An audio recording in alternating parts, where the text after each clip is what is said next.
అందరికీ నమస్కారం అండి. మనం ఈ రాబోయే ఆగస్టు మాసంలో రాసుల్లో 3వ రాశి అయినటువంటి మిథున రాశి వారికి ఏ విధంగా ఉండబోతోంది అనేది ఇప్పుడు కొంచెం క్లుప్తంగా తెలుసుకుందాం. మిథున రాశి అంటే మన కింద వృషభంలోకి మృగశిరాల 1-2 పాదాలు వెళ్ళిపోయినాయి కాబట్టి మిగతా 3-4 పాదాలు కానీ, అలాగే ఆరుద్రాలో నక్షత్రం వాళ్ళ 1, 2, 3, 4 పాదాలు, రుద్ర నక్షత్రమైన ఆరుద్ర నక్షత్రం 1, 2, 3, 4 పాదాలు. తర్వాత ఏంటంటే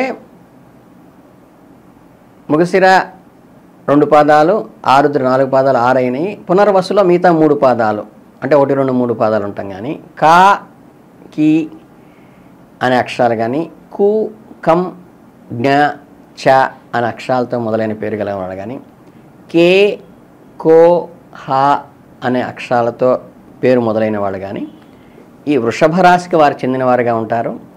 వీళ్ళకి ఈ ఆగస్టు మాసంలో వచ్చేటువంటి ఫలితాలని ఇప్పుడు తెలుసుకుందాం. ఈ ఆగస్టులో ఏమవుతుందంటే ఈ 16 ఏంటంటే రవి రాశి మార్పు చెందటం వల్ల ఏంటంటే కొంచెం ఉత్సాహంగా ఉండేటువంటి పరిస్థితి ఉంటుంది. చేపట్టినటువంటి పనులు కొద్దిగా ఆలస్యమైనటువంటి కూడా సంపూర్ణమైన ఫలితాన్ని ఇస్తాయి. కుటుంబంలో ఏకవాక్యంతో అంటే ఏంటంటే అందరూ కలిసి ఒక ఉమ్మడి నిర్ణయాన్ని తీసుకోవడం శుభ ఫలితం అయితే ఈ మాసంలో మీకు స్పష్టంగా కనిపిస్తుంది. అలాగే మన ఉద్యోగస్తులకైతే ఏంటంటే అధికారులచే ప్రయోజనం ఏర్పడి మంచి అప్రిషియేషన్ అయితే ఉంటుంది. కానీ చిన్న ఇదేంటంటే మనకి అననుకూలమైన బదిలీలు కలిగి మనకి అనుకున్న ప్రదేశం రానటువంటి అవకాశం కొద్దిగా ఉంటుంది. దీనికి దైవారాధన చేస్తే చాలా మంచిది. గురు అనుగ్రహం కోసం గురు ప్రార్థన చేయండి.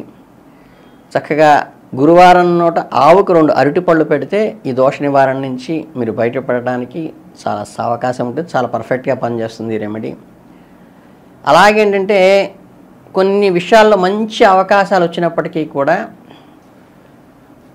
ఏదో ఆటంకాలు ఎదురవుతూ ఉంటాం. అలాగే చిన్న చిన్న అనారోగ్య సమస్యలు కూడా మానసికంగా ఏదో పెద్దదిగా చూసుకుని ఊహించుకునేటువంటి శారీరక ఇబ్బందులు కలిగించేటువంటి పరిస్థితి. అవి ప్రాక్టికల్గా అయితే మీ శరీరానికి ఇబ్బంది లేదు, కానీ మానసికంగా చికాకు పడతాయి.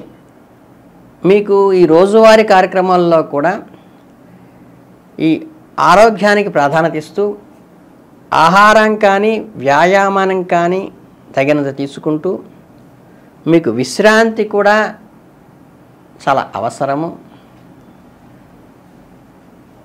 గురువు అనుకూలంగా ఉండటం వల్ల ఏంటంటే మీకు గురుపరమైనటువంటి శనగలు చక్కగా ఎవరికైనా దానం ఇవ్వడం వల్ల పాజిటివ్ వస్తుంది. గురువు అనుకూలంగా ఉన్నప్పుడు స్వీకరించినంత వల్ల కూడా మంచి ఫలితాలు వస్తాయి. అలాగే ఉద్యోగస్తులకైతే పరిస్థితి స్థిమితంగానే ఉంటుంది, ఇబ్బంది ఏం లేదు. ఒక ట్రాన్స్ఫర్ విషయంలో తప్పితే సహోద్యోగుల మద్దతు అయితే మీకు సహకారం పూర్తిగా ఉంటుంది.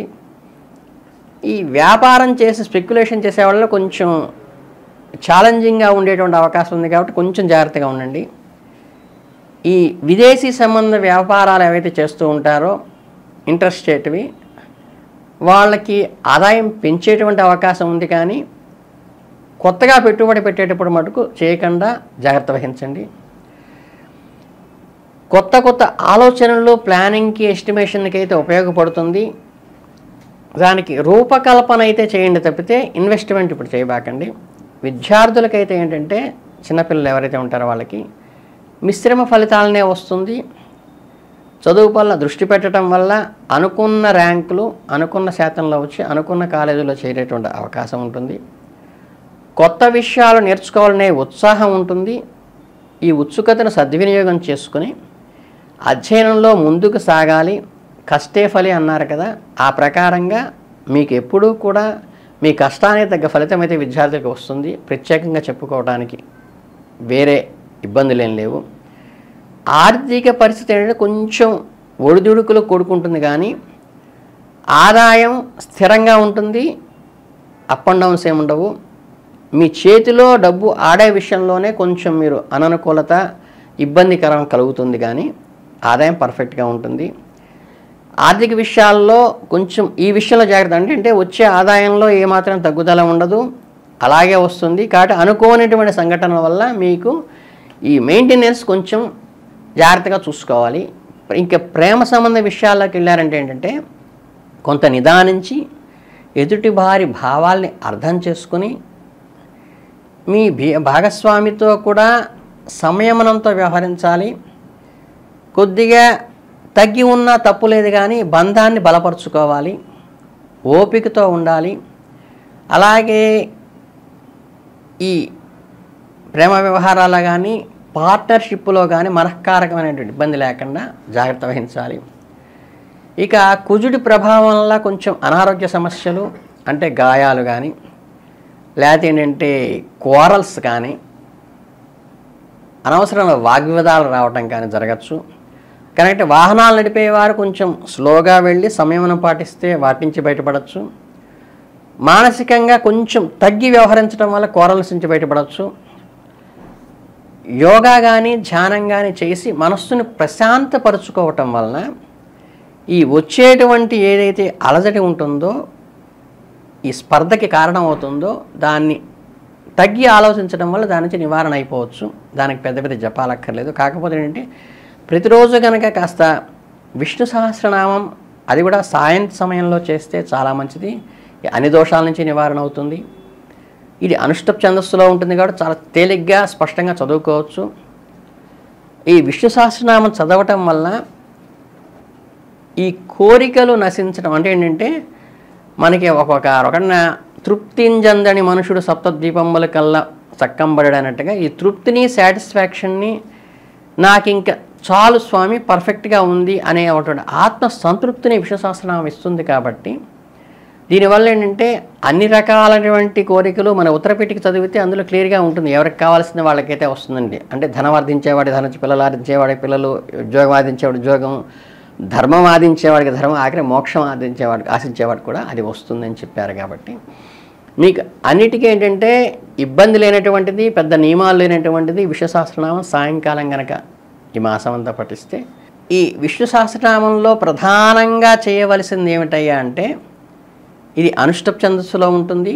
కాకపోతే చాలామంది బజార్లో దొరికేటువంటి క్యాసెట్స్లో వాటిలో ఏంటంటే విష్ణు సహస్రనామంలో మూల మంత్రం ఉంది. ఉద్భవ క్షోభణో దేవ ఇది పరమో మంత్ర అన్నారు.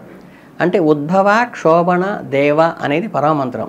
దీన్ని 3 ముక్కలు చేసి ఉద్భవాయ అంగుష్టాభ్యా నమః, క్షోభణాయ తర్జనీభ్యా నమః, దేవాయ మధ్యమాభ్యా నమః, ఇలా మనం అంగన్యాస కరన్యాసాలు చేసుకుని మాత్రం చేస్తేనే ఎక్కువ ఫలితం ఉంటుంది. అందుకని మీకు గుళ్ళో అర్చకులు చేసేటప్పుడు రుద్రంగానే చదివేటప్పుడు అంగన్యాస కరన్యాసాలు చేస్తారు.